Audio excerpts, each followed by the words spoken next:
De vuelta con Cerrando la Noche y como es costumbre, llega el momento de interactuar, de hablar con nuestros invitados.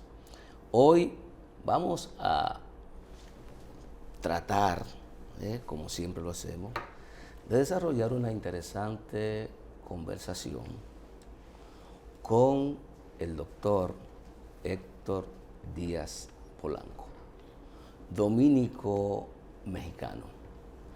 Es intelectual, escritor, pero sobre todo hay gente que no le gusta que él se siente orgulloso. Es un político, al servicio de las mejores causas de su segunda o primera patria. Eso lo veremos ya en el transcurso de lo porque tiene más de 50 años ya haciendo vida cotidiana, política, social en México.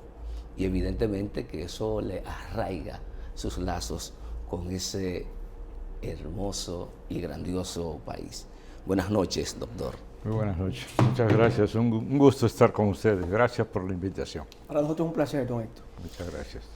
Doctor, yo pienso que de entrada sería bueno que nuestra audiencia, que lo tiene por primera vez, conozca un poco de Héctor Díaz Polanco, quien, según los datos que he logrado recabar, decidió fijar su domicilio permanente en México aproximadamente a los 27 años.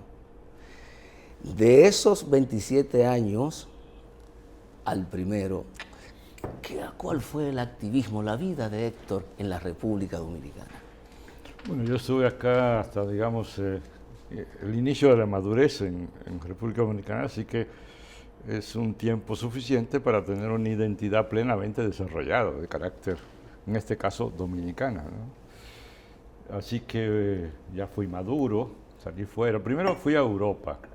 Por supuesto, la salida en aquellos turbulentos años, estamos hablando de 1970, tiene que ver con los procesos políticos. Como se recuerda, habíamos salido de un acontecimiento tumultuario que marcó al país en 1965 con la Guerra de Abril y terminando este proceso en el que participé, yo pasé a la prensa.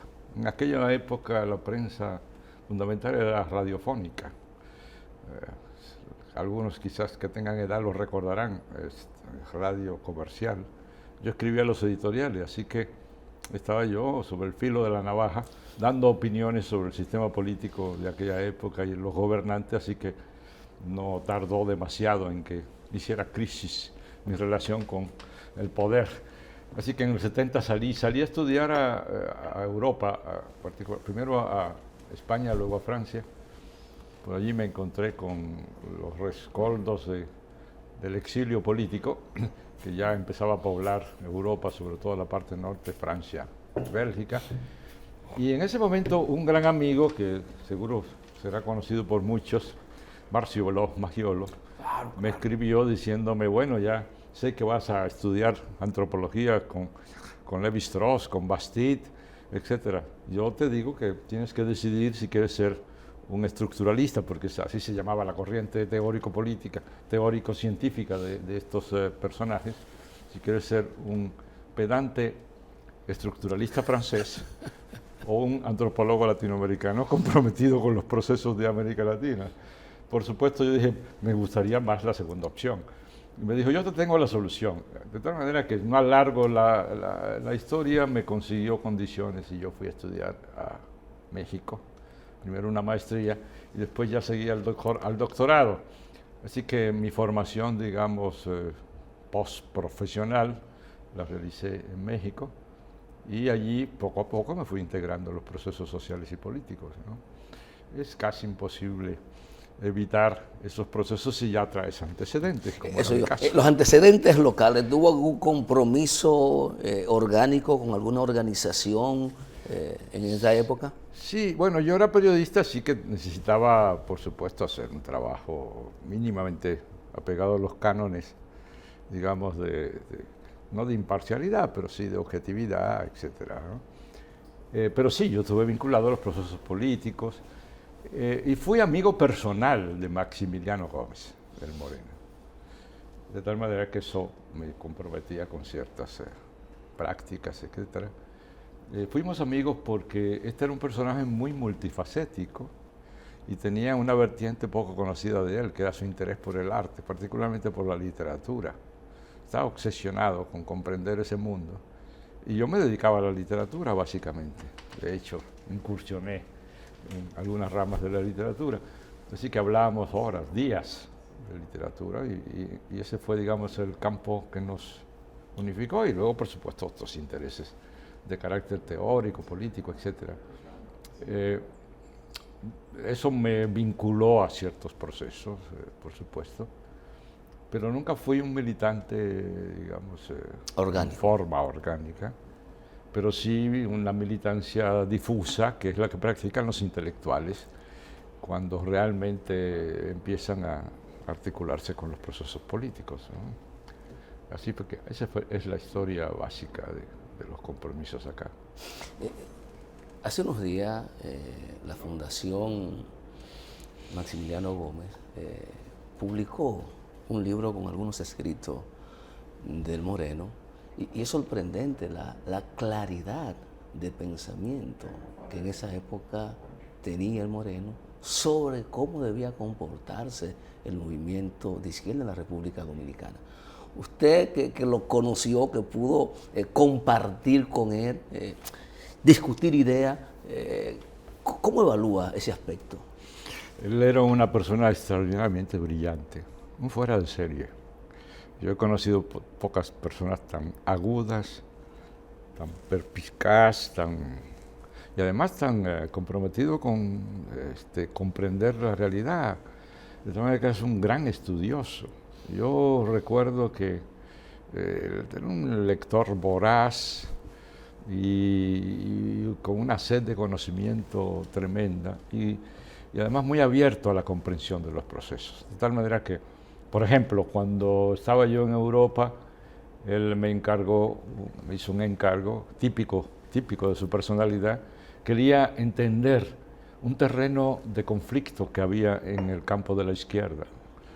Sobre todo los marxistas tenían serias confrontaciones con una tendencia inesperada, la tendencia freudiana, la psicología freudiana. Freud era un personaje que creaba problemas en las filas del pensamiento de izquierda. Por tanto, no era nada extraño que Maximiliano Gómez se interesara entonces en saber de qué se trata. Y para eso me hizo un encargo muy propio de él.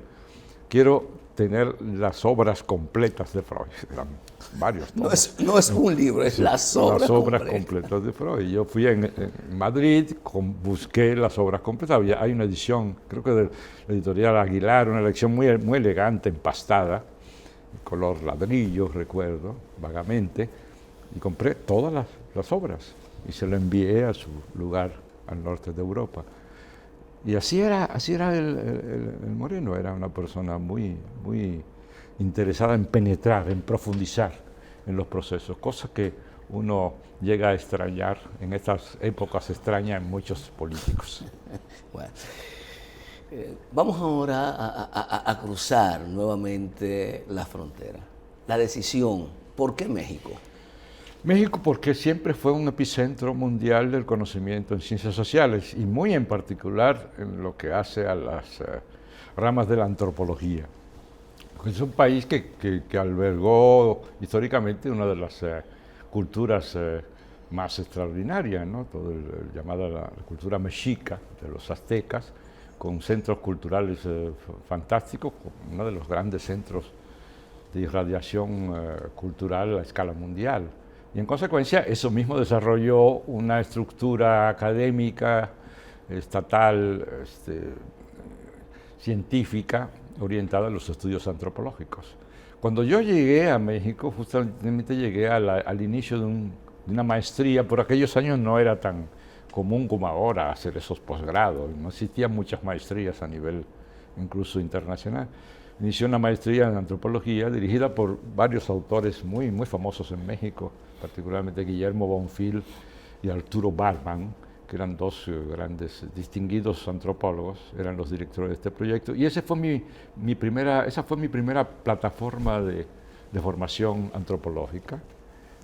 Traía yo ya antecedentes de mis estudios en Europa, particularmente en Madrid, pero allí consolidé este trabajo. De tal manera que eso me hizo participar en el proceso científico, para resumir, hasta hace unos años, ya yo logré en México ser miembro del Sistema Nacional de Investigadores en el máximo nivel, que es en el nivel 3, ya no hay más hacia dónde subir, solo queda la jubilación. Es el último escalón. El último escalón, y estoy ahora de licencia, porque como saben ustedes, ahora estoy en la tarea legislativa, soy diputado del Congreso de la Ciudad de México, fui presidente de este Congreso hasta hace unos días, unas semanas, y ahora estoy en lo legislativo, tengo licencia como investigador, pero mi tarea fundamental en México, aparte de las tareas políticas que pude haber realizado, siempre fue en el campo científico, en el campo de la investigación. Don Héctor, usted que está en México y ha estado los últimos años en esta importante nación, ¿cómo evalúa los procesos sociales, los cambios que ha experimentado México de la década de los 60 hacia acá? ¿Cómo han impactado estos cambios a Latinoamérica? De México hacia el Sí, México, los cambios sociales en México. En México. Sí, bueno, los últimos 40 años, que abarcan básicamente lo que se llama el periodo neoliberal, ha sido la lucha nacional contra ese modelo que se planteó como no solamente un modelo único, sino como un modelo inevitable que se expresaba en la famosa sentencia de Margaret Thatcher cuando dijo enfáticamente: no hay alternativa. Quería decir, es esto o nada. De tal modo que a México lo encerró en este modelo y provocó los efectos que ya conocemos de carácter neoliberal, es decir, aumento de la desigualdad, profundización de la pobreza, creación de problemas muy serios en la estructura socioeconómica, con crisis frecuentes, y que condujo al desarrollo de varios movimientos que intentaban superar esto. En primer lugar, un desprendimiento del propio PRI, que condujeron Cuauhtémoc Cárdenas, Porfirio Muñoz Ledo y otras personalidades políticas del país. Luego tuvo una segunda etapa fundamental, que fue la que inició Andrés Manuel López Obrador, que arrancó a finales del siglo pasado y que se consolidó con su llegada al poder en la Ciudad de México, en el gobierno de la Ciudad de México en el año 2000, lo cual dio inicio a una carrera política que lo condujo hasta la presidencia de la República hasta este momento. Así que es una lucha que se puede resumir en la búsqueda de una alternativa al modelo neoliberal que logró enquistarse de una manera muy sólida. En México se podría decir que los neoliberales eran prácticamente fanáticos de ese modelo, ¿no? Estamos hablando de 50 años de un partido como el PRI que gobernó México por 5 décadas. Sí. Es un cambio radical lo que ha sucedido de verdad en México. Sí, así es. Sí. Con su permiso, don Héctor, tenemos que irnos a una pausa. Señores, conversamos con el doctor Héctor Díaz Polanco, intelectual y político dominico mexicano, antropólogo, sociólogo, político. Ya ustedes escucharon, es diputado por el diputado distrital de México. Vamos a la pausa y seguimos con esta interesante entrevista.